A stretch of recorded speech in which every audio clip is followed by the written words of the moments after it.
He ended our marriage in front of 500 people at our own charity gala, and he thought I would fall apart, but I walked onto that same stage and revealed something he never saw coming: my new empire built right under his nose. I should have known something was wrong the moment I walked into the grand ballroom, the chandeliers glowing above me and every pair of eyes following my every step. There was a strange electricity in the air, a quiet whisper that told me the night would not end the way I had imagined. I had spent 12 years building our charity foundation, pouring my heart into every fundraiser, every community outreach, every late-night planning session, while my husband Ethan stood beside me smiling for cameras, collecting praise for work he never actually did. And tonight was supposed to be our biggest night yet, the annual gala that kept our entire organization funded for the year. My dress shimmered under the lights, my hair perfect, my confidence steady. I thought I had done everything right. I thought we were a team, but the truth was waiting for me on that stage, hidden behind Ethan's polished smile and rehearsed charm.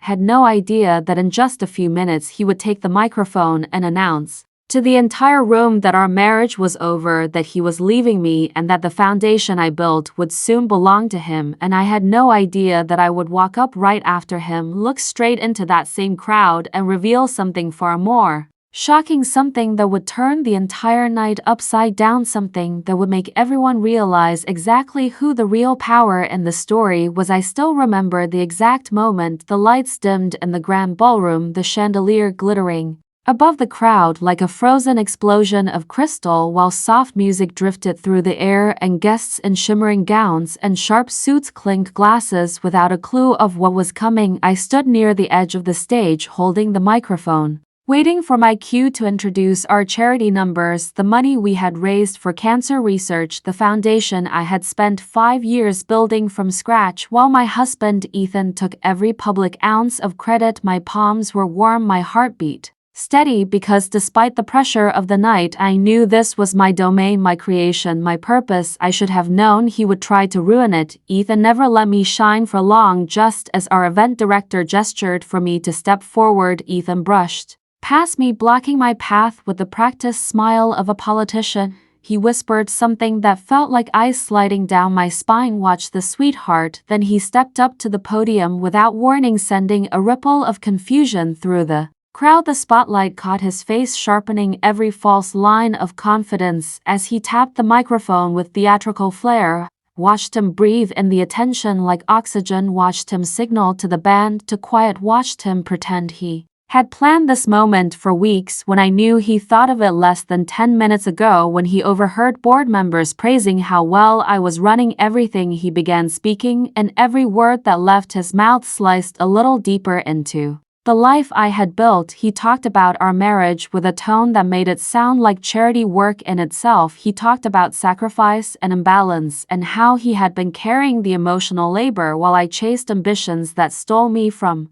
the home. He talked about needing freedom, about needing clarity, about wanting to close a chapter and begin a new one for his own well-being. And then he said the line that made my blood freeze, the line that made every whisper around the ballroom transform into jagged shards of disbelief. I want a divorce, effective. Immediately a gasp rolled through the room like a physical wave, people turning their heads, guests covering their mouths, board members blinking in stunned confusion. The foundation was my pride, my heart, my entire purpose, and this man had chosen this night, this stage, this crowd to humiliate me in the cruelest way possible. I stared up at him, feeling heat rise in my cheeks, not from shame but from something far sharper, a quiet, controlled rage, the kind that does not explode but settles deep like fire, moving slow under the surface of the earth, waiting for the right moment to erupt. Ethan kept talking, dragging out the announcement like it was some noble act, a sacrifice he was making for both of us. He framed himself as the brave one, the strong one, the one willing to make hard decisions, while I supposedly clung to a life that no longer served us. He said he hoped I would find peace and understanding, and that he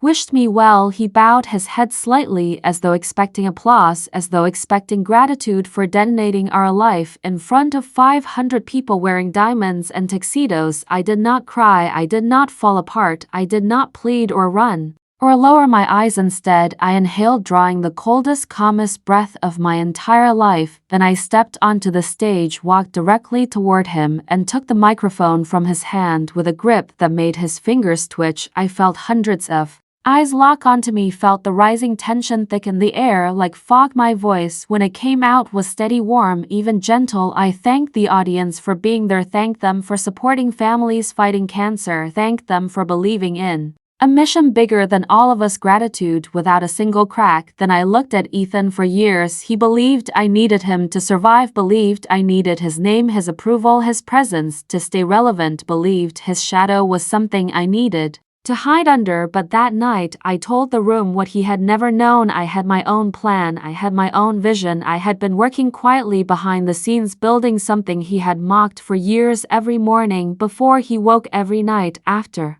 he slept, every hour in between meetings and charity calls, I had been constructing something he dismissed as a hobby, as a distraction, as a laughable attempt at independence. He had no idea that hobby was now worth more than the company he inherited from his father. As I spoke, the crowd leaned in, their confusion shifting into curiosity, their curiosity shifting into awe. Ethan tried to interrupt twice, stepping forward like he needed to control the narrative, like he could not bear the idea of me finishing a sentence without his permission. But each time I simply lifted my hand, silencing him with a grace he did not deserve. Eyes widened, cameras rose, people whispered, and the attention he had stolen began sliding back to me like a tide returning to its rightful shore. I told them that while Ethan believed tonight was the end of something for me, it was actually the beginning. For months I had been finalizing a deal with investors, quietly building an empire he did not know existed, because he never bothered to ask, never bothered to listen, never believed I was capable of more than throwing parties and managing donations. And as I looked at him under the bright lights, I realized he genuinely thought stripping me of his last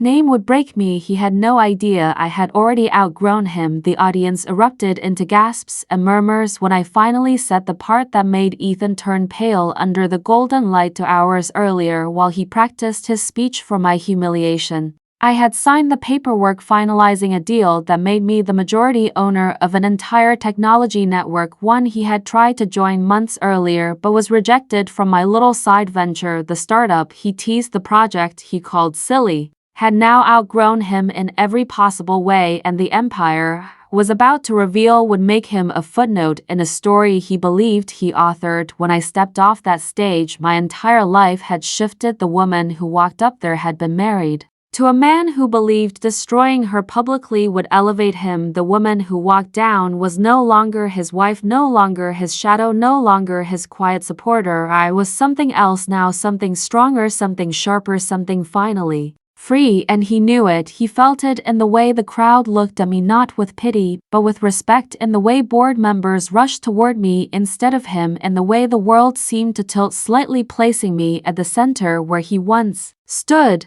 trembling. And as I left the ballroom, I knew this was only the beginning. The air inside the ballroom felt heavy when I returned the next morning, as if the chandelier lights themselves remembered the humiliation from the night before and were waiting to see what I would do next. I walked across the empty marble floor, my heels echoing between the columns, each step steady, each breath controlled, even though inside me everything was trembling with a strange fire I had never felt before. I reached the same stage where he had announced our divorce in front of hundreds of donors, business leaders, politicians, and people who had once believed in us as a power couple, and I stood there alone, breathing in the memory of every whisper that followed his announcement. In the moment I countered him with the truth of my new empire. My phone buzzed endlessly. Ever since the night ended, messages from board members, investors, journalists, and friends, all asking what had happened. But the one message that held me frozen came from my legal advisor, who told me that I had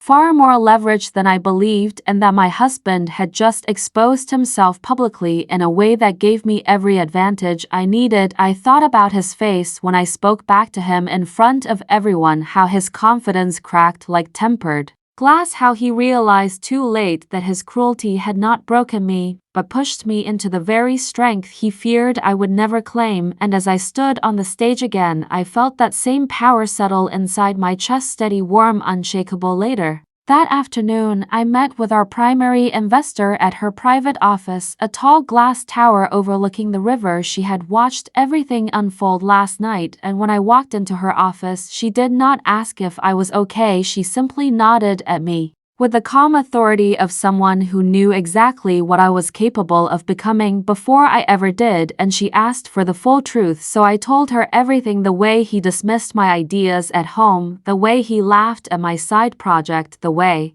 he told his friends I would never succeed without him, the way he spent money I earned, the way he used the charity gala as his stage to humiliate me thinking I would crumble, the way he believed I would simply walk off the stage and let him take everything I had ever built. She listened to every word without interrupting, without reacting until I finished, and then she simply walked to her desk and placed a stack of documents in front of me, explaining that she had been watching the numbers from my project for months, the growth, the engagement, the demand, and that she had already calculated its future value. She said she believed in me more than she had ever believed in him, and she wanted to offer me the partnership he had begged for years ago but never earned, a partnership he once told me I did not deserve. She told me that what he tried to destroy at the gala was already unstoppable, and that he had just handed me the public sympathy and visibility that would propel my project into an empire faster than any marketing could achieve. Walking out of that building, I felt the city differently, the wind colder, sharper, but it carried something like purpose whispering against my skin, telling me I was no longer the woman who stayed quiet behind her husband, who smiled at events, who made peace to keep the marriage stable. No, I was becoming someone else, someone who could build without anyone's approval, someone who no longer feared being alone, someone who no longer feared being underestimated, someone who now understood that being broken was sometimes the first step to becoming untouchable. When I reached home, my husband was waiting for me, standing in the living room surrounded by half-packed suitcases. His face pale, tight, his arrogance cracked, and leaking fear. He had not expected last night to go the way it did. He thought the crowd would laugh with him, agree with him, pity him, but instead donors pulled away, investors questioned him, and multiple people told him they would be withdrawing from his projects due to what they called moral inconsistency and lack of leadership integrity. His voice was shaking when he tried to talk to me, telling me I misunderstood his intentions, telling me he wanted to speak privately, telling me we could fix our image if we stayed united, telling me I overreacted, telling me the board wanted clarification, telling me he still had influence, telling me anything that might soften the blow he had brought upon himself. But I walked right past him, because the woman who walked onto that stage last night was gone, and the woman walking through the hallway now was someone he did not recognize, someone he could never control again, someone who knew exactly what she was worth, even without a ring, even without a husband, even without anyone telling her she was enough. I went to my office, shut the door, and opened my laptop to check the numbers from my side project, and in the last 12 hours it had gone viral. The clips from the gala, the moment I announced my empire, a moment the room gasped, the moment the audience erupted, the moment my husband's face fell, were being shared everywhere, and every share brought thousands more to my platform. And every thousand brought more revenue, more influence, more power, more proof that I had never needed him, and never would I watch the numbers rise like a tide, pulling me forward into a future he could no longer touch. He knocked softly on the door, but I did not answer. I let him stand there with the silence pressing on him like a reminder that actions have consequences, and then he walked away, down the hallway, down the stairs, out of the house, and the sound of the door closing behind him was not painful, it was not sad, it was not lonely, it was a release, a quiet exhale of a life I no longer needed, a life that had been holding me back, a life that ended on a stage lit with golden chandeliers as I announced the beginning of something greater, something entirely mine, something that would soon be known by everyone who once whispered that I was just the wife of a powerful man. The next morning, I met with a lawyer who reviewed every detail of my company, my assets, my accounts, my intellectual property, and she told me something that made my breath still. My project was entirely under my name. Every contract, every idea, every prototype, every design, every transaction, I had unknowingly protected myself by keeping it separate simply because I never believed he cared enough to be involved, and now that separation meant he had no claim to it at all. She told me he could try to fight, he could try to argue, he could try to spin the narrative, but the law was clear and he had no rights, no ownership, no leverage. He had only one option: accept the end gracefully or drag himself through a battle he could never win. As I left the law office, I saw him waiting outside, leaning against a car, his suit wrinkled, his expression desperate, and for the first time in our entire marriage, he looked small, not physically but spiritually, as if the world he had built inside his mind, where he was superior, where he was powerful, where he was the center, had collapsed, and all he could do was stand there begging for scraps from a life he believed he controlled. He asked me to talk, he asked me to listen, he asked me to forgive, he asked me to stay, but I simply walked past him because the empire he mocked was already rising, and I no longer had time to look back at the ruins he created. And as I stepped into the sunlight, I realized something profound, something freeing, something that felt like rebirth. The life I thought I lost was never a life meant for me. The life ahead was the one I had always deserved, and I was finally ready to claim it. I woke up the next morning with sunlight spilling across the penthouse floor, and for a moment, I just stared at the ceiling, trying to convince myself that everything from last night had actually happened. My husband announcing our divorce on stage, in front of 200 guests, me revealing a project he never believed in, and the entire room turning toward me as if I had become someone entirely new. I lay there for a few seconds, breathing in the silence, the kind of silence I had not felt in years, the silence of freedom, clean, soft, whole. I did not rush to my phone. I did not run to check emails. I did not check if Ryan had texted, because none of that mattered anymore. I finally felt like a woman who belonged to herself, and that feeling wrapped itself around me like armor. I stepped out onto the balcony and looked over the city, the morning air cool against my skin. The city had watched me bend, shrink, dim my own light to keep a man comfortable, and now it was watching me rise higher than I ever had before. My phone started buzzing nonstop. Board members, investors, reporters, charity directors, and of course Ryan himself, but I ignored every call except one from my assistant Kara, who had been with me when my side project had still been nothing more than a dream scribbled in a notebook. She barely waited for me to answer, her voice sharp and electric. Away it got whenever something big was happening. She said, "We need you at the office. Everyone is here and we need direction. Your numbers from last night are insane." And that is when I felt it deep in my chest, a spark that had been dying for years roaring back to life. I said I will be there in 20 minutes and hung up. I showered, dressed, pulled my hair into a sleek ponytail, and walked into that office like a woman stepping into her own throne room. The entire team looked up when I arrived, whispers dying down, eyes widening with the kind of admiration I had never felt before, because I had always sat next to Ryan and he had always taken the credit, but not today. Today, they were seeing me not as his wife, not as the silent partner, not as the decorator of charity galas, but as the architect of something real, the company I built quietly in the spare bedroom.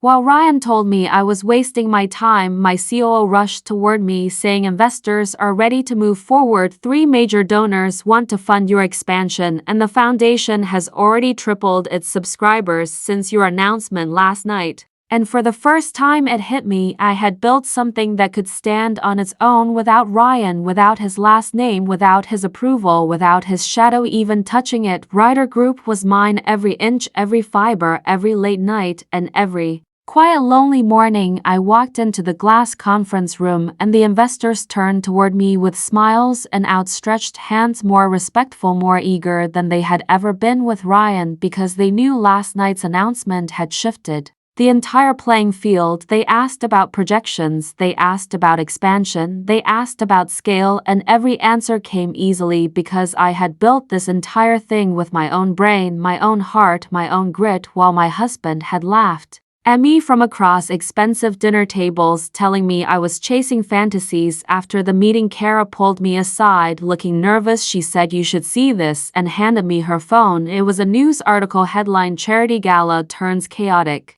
As CEO announces divorce, wife unveils new startup and outshines him with a seven-figure reveal. Then another headline, and another wife stuns crowd with reveal overshadowing husband's public divorce announcement. Social media was on fire. Clips from the gala spreading everywhere, strangers calling me an icon, a powerhouse, a legend. Someone even wrote that I was proof that women rise higher when men underestimate them. I felt my throat tighten with something that was not sadness and not fear, but gratitude. Gratitude that I had finally stepped out of the cage I had helped build. Gratitude that I had not listened to Ryan when he told me I was too soft, too emotional, too naive to run a business. Gratitude that life had given me the perfect moment to show him and everyone else exactly what I had become. But then Kara said something that made my blood run cold. She said, "Ryan is downstairs. He is demanding to see you." I felt that old familiar weight pressing against my ribs, but it did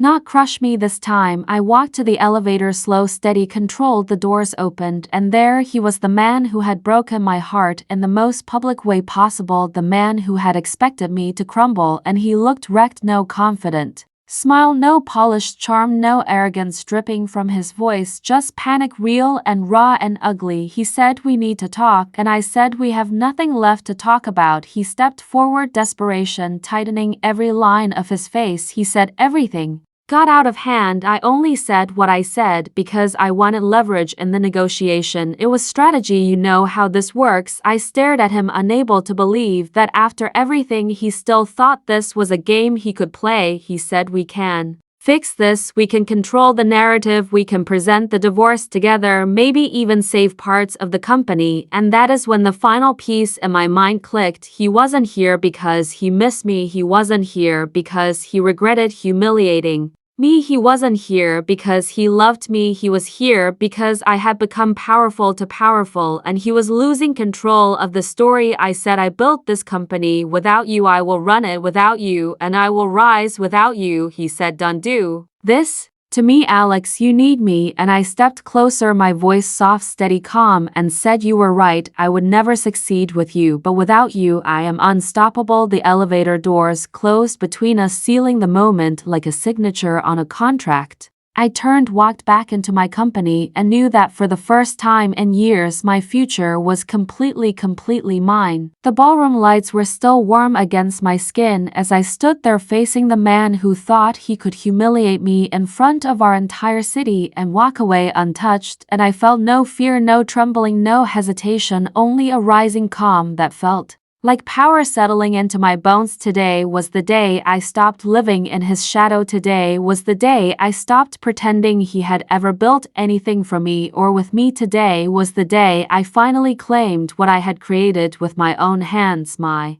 own sacrifices, my own endless nights, and the fire inside me that no one ever bothered to see except me. The moment was quiet, even with hundreds of people watching, and my voice felt like it carried across the walls, the floors, the very foundation of the gala hall when I told the board that the new empire I announced was not an idea, not a dream, not a someday fantasy, but a completed structure built in silence, built while he belittled me, built while he mocked me, built while he told me I was too small, too naive, too dependent on him to ever be something without his guidance. And seeing his face break slowly into disbelief was the kind of victory I never thought I would taste, this clearly, this cleanly, this deeply in my heart. After the board members finished applauding and congratulating me, I walked off the stage feeling lighter than I had in years, and it was only then that my husband followed me, dragging the weight of his pride behind him, begging for a second of my time. Like the world was collapsing beneath his feet, and maybe it was, for the world he had designed for himself was built on the assumption that I would never outgrow him, never outshine him, never outhink him, never outrun him. That world had shattered the moment I revealed that all the charity systems they admired, the new platform that revolutionized donation tracking, the company that had quietly doubled its valuation in 7 months, all belonged to me, legally, financially, structurally, fully mine. He stood behind me with shaking hands, trying to speak my name, but I kept walking, letting his voice fade the same way mine had faded under his control for years. And as I stepped outside into the cool evening air, something inside me finally Closed like a chapter sealing itself forever, the city lights stretched across the skyline like a promise I had finally earned, and when I reached the black car waiting for me, my assistant opened the door with a warm smile telling me that the board had already moved forward with the partnership I had been negotiating in secret. The moment felt unreal but not surprising because I had prepared for this quietly in the silence, where he assumed I was shrinking, where he assumed I was fading, where he assumed I was nothing but background to his spotlight. That silence had been my furnace, my workshop, my battlefield, and now my victory. And when my phone buzzed with a message from one of the most influential philanthropists in the state welcoming me officially to the circle of women who build legacies from ashes, I felt something I had not felt in years: pride, uncoded, unfiltered, unshared pride that belonged to me and only me. The empire was real, and the world was already shifting to make room for it. Later that night, when I returned home for the last time, I found him sitting on the living room couch, hunched forward as if the house itself was collapsing around him. He looked smaller than I remembered, smaller than any version of him I had ever carried in my mind. His hands were clasped together, his eyes red and exhausted, and when he spoke, his voice lacked every trace of arrogance, every thread of dominance. Instead, it was the quiet, desperate voice of a man who realized he had backed himself into a corner he could never climb out of. He apologized in broken sentences, blaming stress, blaming insecurity, blaming childhood wounds, blaming everything except the truth that he had underestimated me, that he had feared me, that he had believed controlling me was easier than loving me. The apology felt hollow, like a paper bandage stretched over a wound he had carved himself deliberately again and again until nothing remained but scar tissue. He asked me to stay, asked me to forgive, asked me to rebuild everything we had ever been. But when I looked at him, I understood something with a clarity I had never known before: that the woman I had become could never fit inside the life I had with him. The empire I built was not just a company, it was my rebirth, and I would never return to being a shadow for someone who had tried to erase me piece by piece. So I packed the few things that belonged to me, truly mine, and walked out of that house, letting the door close behind me, not with anger but with peace, the kind of peace that arrives only when you finally choose yourself. As I rode the elevator down with my suitcase beside me, I felt no grief, no longing, no doubt. The version of me who loved him had already died the night he announced our divorce. Like a prize he was donating to an audience, and the woman standing here now was the version he never believed I could be: independent, unstoppable, unbreakable, a woman who created her own empire and invited no one to own it but herself. When the elevator doors opened to the lobby, the night air hit my skin like a blessing, and I walked out into the world that was finally mine, completely and beautifully mine. This was not revenge, this was